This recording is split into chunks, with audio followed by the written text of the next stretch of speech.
మీకు పాలకూరతోని ఉల్లికారం అనే రెసిపీ చెప్తాను. ఈ కూర అనేది చాలా బాగుంది. నేను ఇదే ఫస్ట్ టైం చేయడం. కూర అయితే చాలా చాలా బాగుంది. ఇది తయారు చేసుకోవడం కూడా ఎలాగో చెప్తాను. పాలకూరలోని అన్ని విటమిన్స్ మినరల్స్ ఉంటాయి కదా, కంటికి కూడా చాలా మంచిది. మనం ఆకుకూరలు అనేవి ఎప్పుడైనా చేసేటప్పుడు సాల్టు పసుపు వాటర్లోని కడిగి ఉంచుకుంటే అందులో ఉన్న బ్యాక్టీరియా అనేది నశిస్తుంది.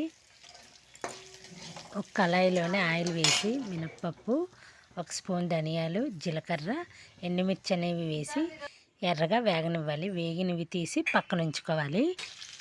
మళ్ళీ అదే కళాయిలోని కొంచెం ఉల్లిపాయ ముక్కలు అనేవి వేయించుకోవాలి.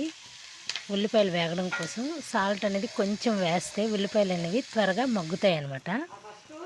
ఈ వేగిన దాంట్లోని చింతపండు అనేది వేసుకుంటే చింతపండు అనేది టేస్ట్ అనేది బాగుంటుంది ఉల్లికారంలోని. ఈ ఉల్లిపాయలు వేగేటప్పుడు వేయడం వల్ల చింతపండు అనేది కూడా బాగా మగ్గుతుంది. ఇలా ఎర్రగా వేగిన ఉల్లిపాయలు తీసి పక్కన ఉంచుకోవాలి.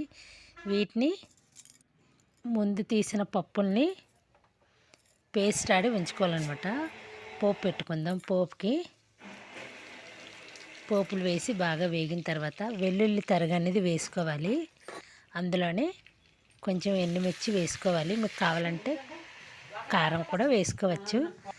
పాలకూర వేసి పాలకూర అనేది బాగా వేగనివ్వాలి. వేగిన తర్వాత కొంచెం సాల్ట్ పసుపు వేసి అది కూడా వేగిన తర్వాత మనం ఆడించుకున్న ఉల్లికారం అనేది వేసుకోవాలి.